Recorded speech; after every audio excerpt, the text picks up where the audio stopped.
Mateus capítulo 7, versículo 1, você abriu? Vamos ler bem forte, podemos ler todos juntos? Vamos lá? Não julgueis. Esse texto é muito conhecido, usado por muita gente, mas será que está sendo usado de forma adequada, correta? Vamos ler bem forte mesmo, mais uma vez. Jesus é quem está dizendo: não julgueis para que não sejais julgados. Muita gente, mas muita gente, quem sabe você, tem usado ou já usou esse texto de Jesus para falar com alguém que porventura fez algum juízo a teu respeito, falando com você, apontando alguma coisa em que você precisaria corrigir, para dizer: olha, você não é crente? Ou quem sabe um ímpio, já viu, virou e falou para a gente: você não é crente, rapaz? Jesus não disse lá, não julgueis para não ser julgado? O crente não pode fazer juízo, não pode julgar ninguém, não pode julgar nada. Que crente é você? Alguém já ouviu falar, alguém já ouviu alguma coisa parecida, ou já passou por isso, alguém? Pois é. Acontece que esse texto tem sido usado erradamente, e hoje a gente vai desmitificar isso, e vamos aprender um pouco mais. O que Jesus quis dizer com isso? Se o Novo Testamento está cheio de ensino sobre o dever de julgarmos. Queridos, o Novo Testamento, não é o Velho, o Novo Testamento, escrito após Jesus, inspirado por Deus, usando servos seus, nos manda fazer juízo. E aqui Jesus está dizendo que a gente não pode julgar ninguém, para não sermos julgados? Como é que é isso? Afinal de contas, se nós formos lá, quer ver? Abra, por favor, João capítulo 7, versículo 24. Veja o que está escrito. João 7, 24 diz que nós devemos julgar segundo a reta justiça. Olha o que diz o Senhor. É Jesus falando: não julgueis segundo a aparência, mas o que? Julgai segundo a reta justiça. Jesus está mandando julgar. E agora aqui ele está se contradizendo, dizendo que a gente não pode julgar? Como é que é isso? Veja lá em 1 Coríntios capítulo 2, versículo 15, o que diz. Lá está dizendo que os espirituais devem julgar todas as coisas.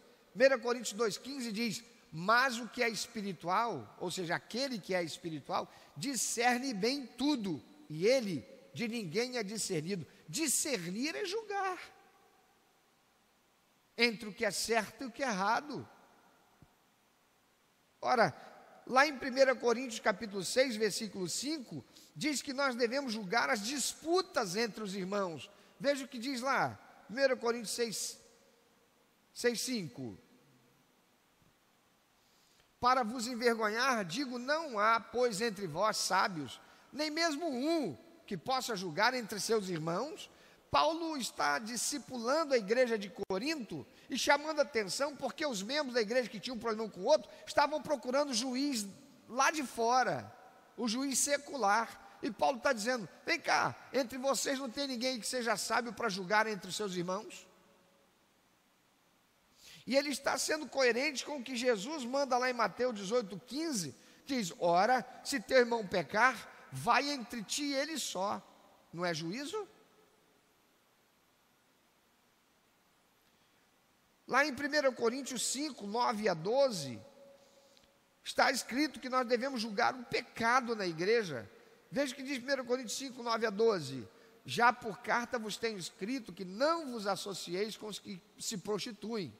Isso não quer dizer absolutamente com os devassos deste mundo, ou com os avarentos, ou com os roubadores, ou com os idólatras, porque então vos seria necessário sair do mundo. Mas agora escrevi que não vos associeis com aquele que, dizendo, se irmão for devasso, avarento, idólatra, maldizente, ou beberrão, ou roubador, com o tal nem ainda comais, porque que tenho eu em julgar também os que estão de fora? Não julgais vós os que estão dentro.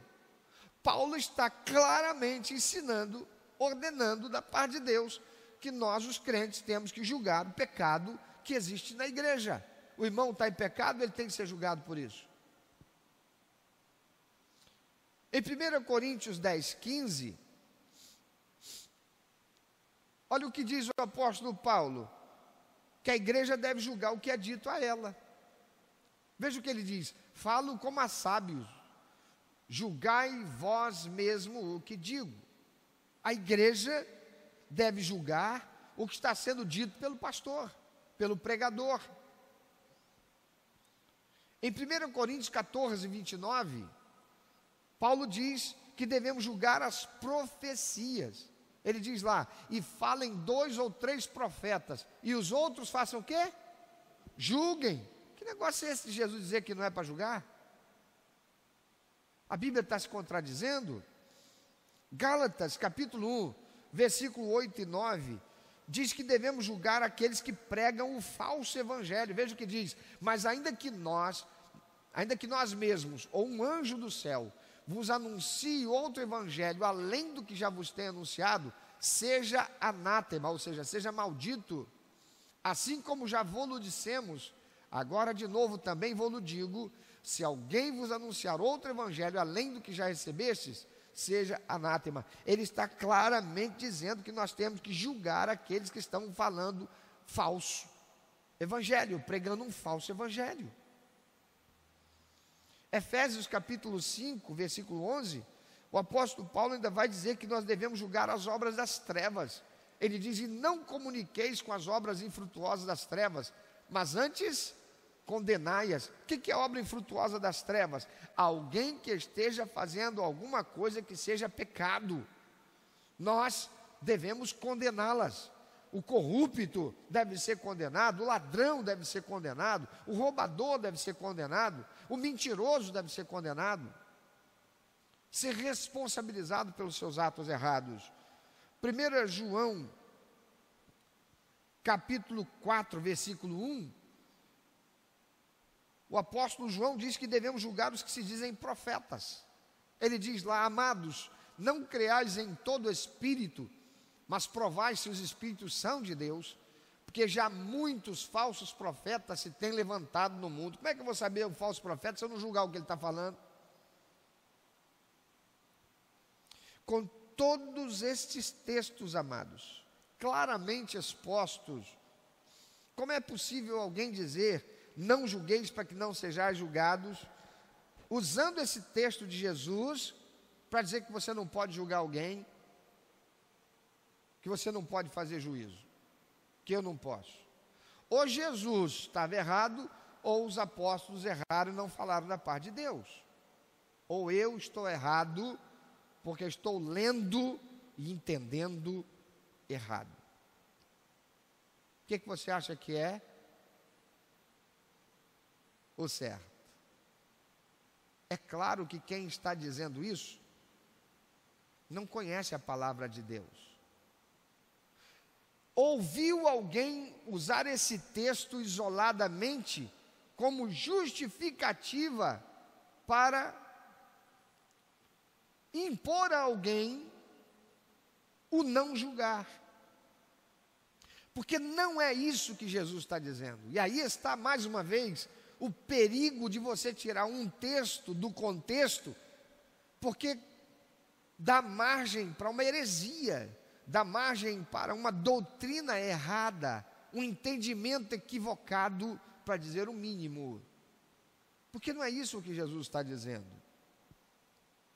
Esse versículo está ligado ao seu contexto, que deve ser analisado em sua inteireza, antes de alguém isolá-lo e sair falando para o mundo todo que nós não podemos julgar.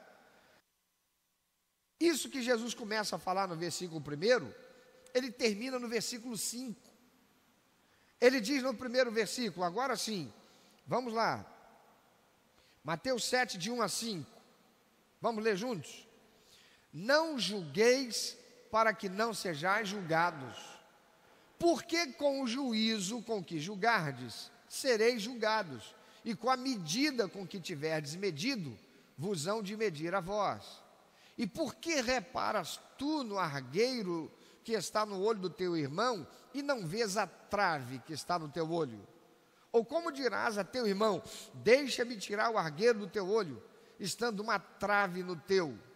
Hipócrita, tira primeiro a trave do teu olho, e então cuidarás em tirar o argueiro do olho do teu irmão. Olha o que Jesus encerra dizendo: hipócrita, tira primeiro a trave que está no teu olho, e então cuidarás de fazer o quê? Tirar o argueiro do olho do teu irmão, ou seja, de executar o juízo, de ir lá e julgá-lo pelo que ele está errando. Não executar, mas julgá-lo pelo que ele está errado.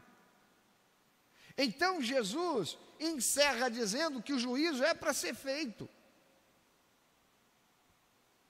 Mas então ele se contradisse, porque o primeiro versículo ele disse: não julgueis para que não sejais julgado. E ele encerra essa parte, essa mensagem, dizendo que é para julgar o argueiro que está no olho do meu irmão. Vamos entender todo o contexto. Do que é que Jesus está falando aqui?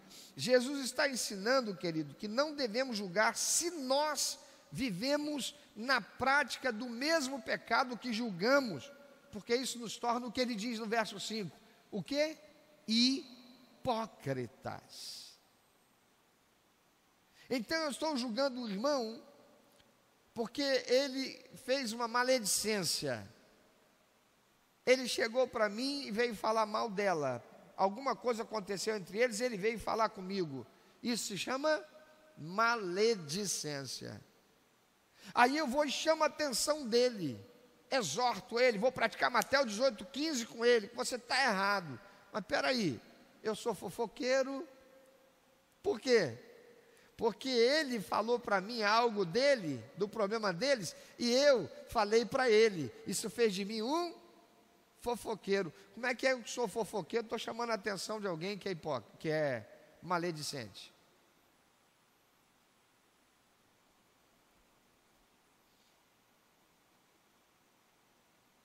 Jesus diz que eu sou o quê? Hipócrita.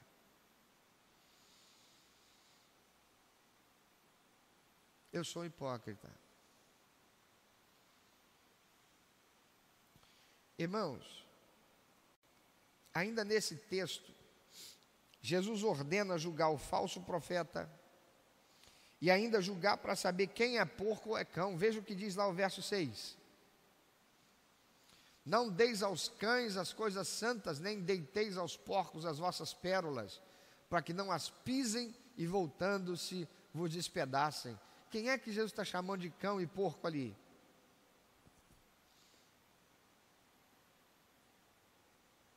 Pastor, Jesus está comparando as pessoas a cães e porcos? Está. Mas em que sentido? O que um cão ou um porco vai fazer com a pérola?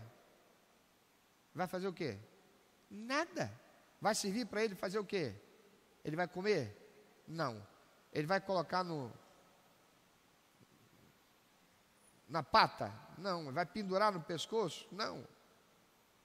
Pérola para ele não vai servir para nada. O que Jesus está dizendo é: não adianta você gastar saliva com quem não quer te ouvir. Não adianta você gastar saliva com uma pessoa que é inimiga do Evangelho, não quer ouvir. Não adianta você tentar convencer com a verdade quem não quer a verdade. Você já foi lá, já falou, a pessoa não quer. Você está insistindo, você está jogando pérola para porco. Não é chamar a pessoa de porco, não é chamar a pessoa de cão. Você entendeu a comparação que Jesus está fazendo? É que tentar convencer aquela pessoa que ela está errada é o mesmo que pegar pérola e jogar para porco. Ele não vai dar valor. Que valor um cachorro ou um porco dá para pérola? Nenhum. Jesus diz: não perca esse tempo, invista com outra pessoa. Olha o que Jesus diz. E para eu saber isso, eu tenho que julgar o que ele está fazendo. Eu estou falando, ele não está aceitando. Então eu faço esse juízo. O que ele está fazendo? Olha o que ele diz no verso 15 e no verso 16. Acautelai-vos, porém, dos falsos profetas que vêm até vós, vestidos como ovelhas, mas interiormente são lobos devoradores. Por seus frutos os conhecereis. Porventura colhem-se uvas dos espinheiros ou figos dos abrolhos? Pelos frutos, então eu vou julgá-los pelos frutos. Como eu vou saber se são, se eu não julgar os frutos que eles dão?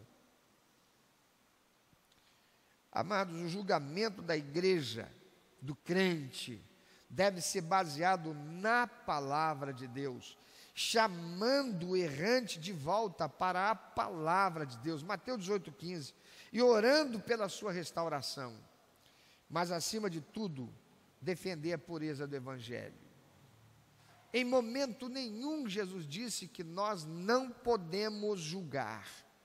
Ele disse que nós não devemos julgar se estamos no mesmo barco.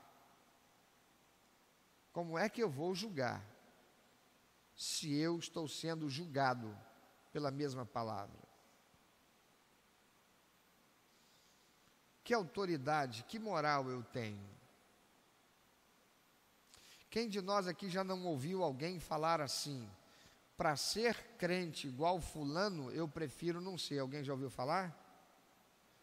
O que é que essa pessoa está fazendo?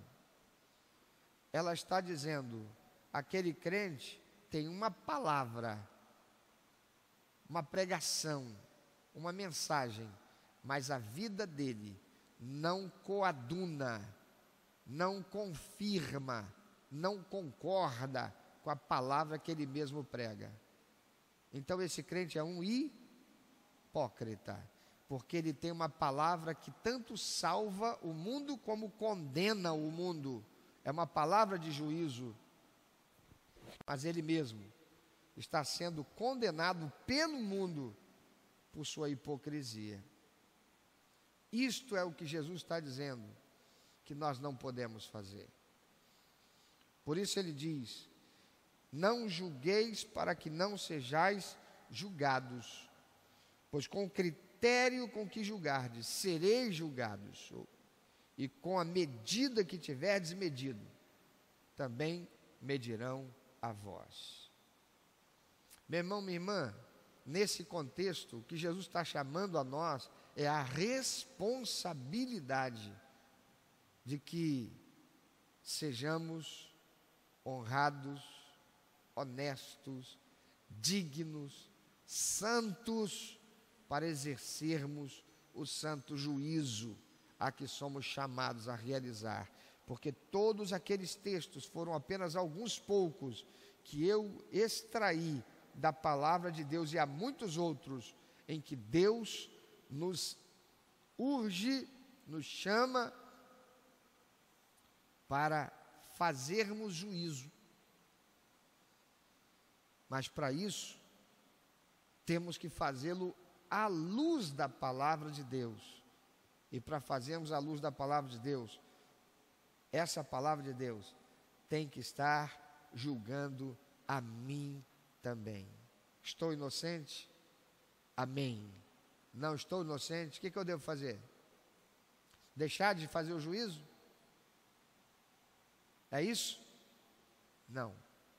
Se confessares os vossos pecados, diz a palavra do Senhor, Ele é fiel e justo para perdoar os pecados e livrar de toda injustiça.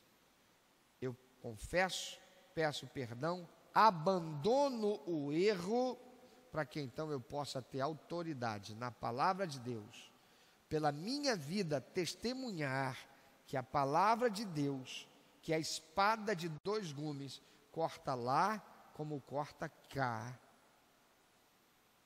e fazê-la ser cumprida naquilo que me é possível fazer. Amém, irmãos?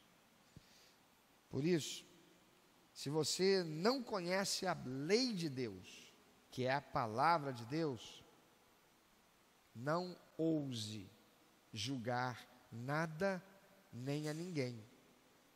Mas se você é temente a Deus, está buscando conhecimento da verdade que liberta, então é seu dever como meu obedecer a palavra de Deus, julgar as profecias, julgar os profetas, julgar a igreja, o mal que estiver dentro da igreja, exercer o juízo à luz da palavra de Deus, para que nós e a igreja sejamos santos e irrepreensíveis diante do Senhor em amor, como preceitua a palavra de Deus. Amém, irmãos?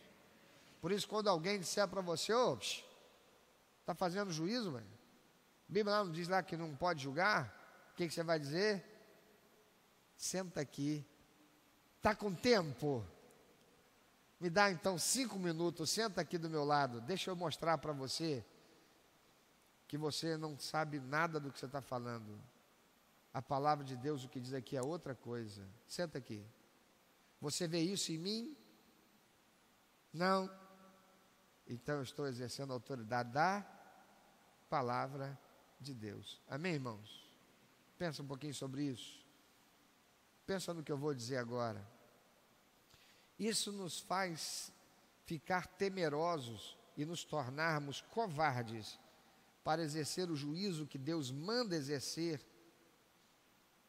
à luz da sua palavra, ou nos faz nos tornarmos mais conscientes e necessariamente responsáveis para que nós possamos estar exercendo o juízo estabelecido por Deus na sua palavra, com sabedoria, equidade, honra, santidade e temor do Senhor. Porque muitas vezes, vendo o errado, o crente é tentado pelo inimigo a dizer, eu não vou falar com fulano não, imagina, quem sou eu? E a palavra de Deus diz que aquele que sabe o bem que devia fazer e não faz, comete pecado. Se eu estou vendo meu irmão errado, e eu não vou até ele praticar Mateus 18,15, o errado passa a ser eu, pior do que ele. Porque conhecendo a verdade e sabendo que ele está errado, por covardia, ou porque eu estou sem autoridade para exercer juízo, eu não vou até ele para confrontá-lo. Com isso, o pecado fica dentro da igreja. E o Senhor vai requerer de mim, porque afinal de contas, eu estou sabendo o que está acontecendo, não estou fazendo nada. A igreja tem uma comissão de ética, exatamente para que a disciplina de Mateus 18, 16 e 17 seja exercida. Mas eu não tenho que procurar a comissão de ética, eu tenho que primeiro praticar Mateus 18, 15. Vou lá naquela pessoa conversar com ela, com o objetivo de quê? Ganhá-la. Olha, meu irmão, você fez isso aí, isso aqui é errado, querido. Olha o que diz a palavra de Deus. Não é no eu acho que você está errado. Olha aqui o que diz a palavra de Deus. Isso aí está errado. Você concorda comigo que está errado? Porque a palavra de Deus aqui diz isso. Se ele não concorda, aí sim eu posso ir na comissão de ética para dizer, irmãos, eu procurei irmão fulano, pratiquei Mateus 18,15 e confrontei. Vocês acham que eles... Vocês acham não? Vocês acham não pode existir. Não existe axologia, não pode existir axologia na boca do crente. Vocês estão vendo aqui na palavra de Deus? Foi assim que eu o confrontei. Vamos lá praticar Mateus 18,16 para ganhar o irmão? E a comissão de ética vai. E se o irmão não ouvir a comissão de ética, a comissão de ética vai trazer para o pastor para levar para a igreja. Porque aquele irmão, ou ele se arrepende, conserta, ou ele, infelizmente, tem que partir, deixar a membresia da igreja. É a ordenança do Senhor Jesus. Isso é um processo que envolve juízo. Mas e lá no trabalho, como é que você exerce o juízo? E no meio da tua casa, no ambiente da tua família, como é que você exerce o juízo? Se você não tiver autoridade moral, espiritual, você não vai ter condição de fazer.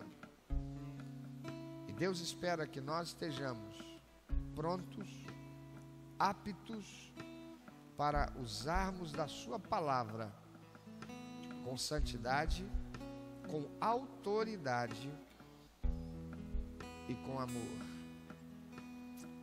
Que Deus abençoe você, que com o conhecimento da palavra passe a viver por ela.